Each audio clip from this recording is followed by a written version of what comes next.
Perang menciptakan tatanan dunia baru.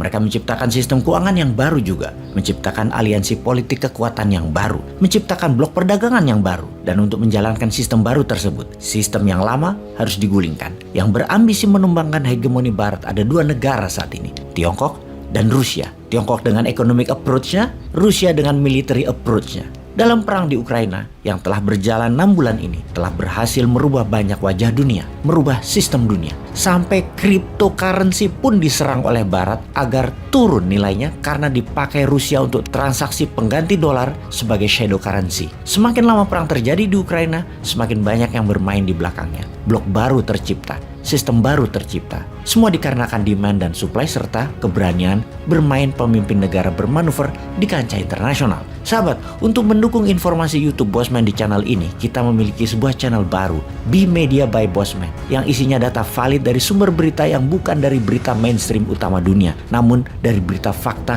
dengan sumber valid lainnya. Sahabat, selamat bergabung di sana dan kita kembali ke topik utama.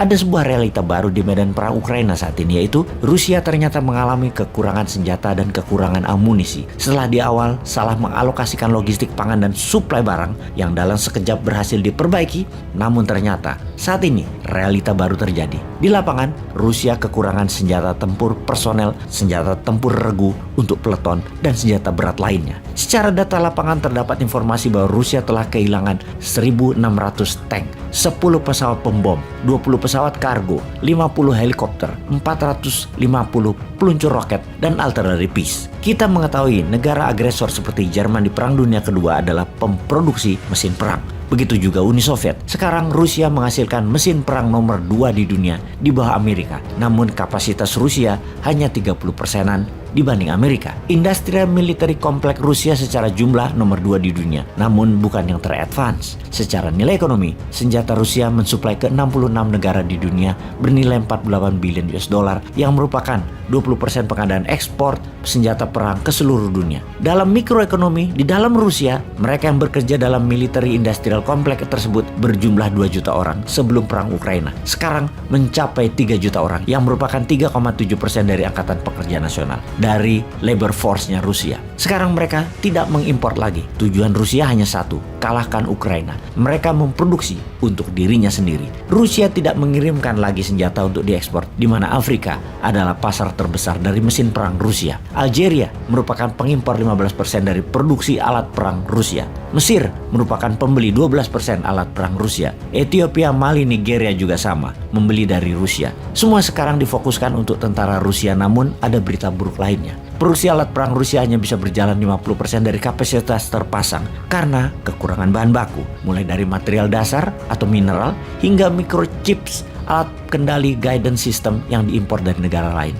Rusia lagi kena embargo. Rusia hanya bisa memproduksi alat perang personal untuk jarak jauh seperti roket dan peluncur roket yang memerlukan tracker, tidak bisa banyak lagi produksinya. Inilah yang membuat Rusia pada saat ini kekuatan firepower-nya berkurang. Apa yang Rusia lakukan? Putin mengunjungi Iran dan Turki. Kita setuju pastinya. Ketika seorang kepala negara mulai melakukan perjalanan ke luar negeri, ini pasti ada kebutuhan besar di dalam negeri yang harus dipenuhi. Seperti kunjungan Pak Jokowi baru-baru ini. Demikian juga Putin ke Turki dan Iran. Menlu Rusia ke Afrika.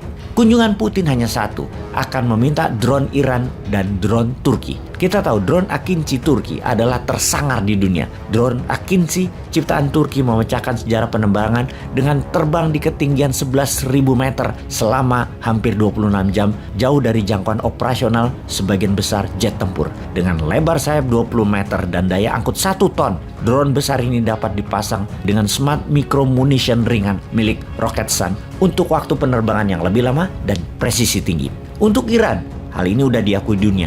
Drone Iran bisa punya daya jelajah 7.000 km. Kecil pesawatnya dan punya daya angkut yang besar. Ribuan jumlahnya sudah diproduksi. Diperkirakan pengamat intelijen barat, jumlahnya 5.000 drone Iran miliki. Bayangkan, kalau sebuah negara punya 200 jet tempur, negara tetangganya gemeter karena dalam sekejap, dalam hitungan di bawah 1 jam, jet tempur tersebut sudah sampai ke negara tetangga dan untuk interceptnya tidak mudah. Misalnya, Malaysia punya 200 pesawat jet tempur, lalu yang 100 terbang seketika menyerbu Jakarta. Itu Pangkalan Halim Pangkalan Madiun, Pangkalan Pekanbaru, tempat mangkal 50 jet tempur nasional tidak bisa terbang seketika untuk siap intercept jumlah 100 pesawat terbang milik Malaysia tersebut.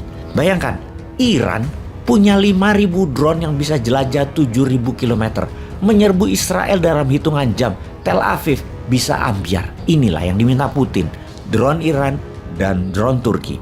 Semua drone ini akan menjadi game changing di perang Ukraina. Iran atas permintaan Putin tersebut setuju. Iran minta dibayar pakai emas dan gandum. Emas yang Rusia kumpulkan atas pembelian gas dan oil selain dibayar pakai rubel, sekarang emasnya diminta Iran. Turki juga begitu, minta dibayar dengan seluruh gandum Rusia dan Ukraina. Turki akan jadi raja gandum dunia. Aduh, pada jago-jago bener bernegaranya ya. Jadi iri sama bernegara mereka.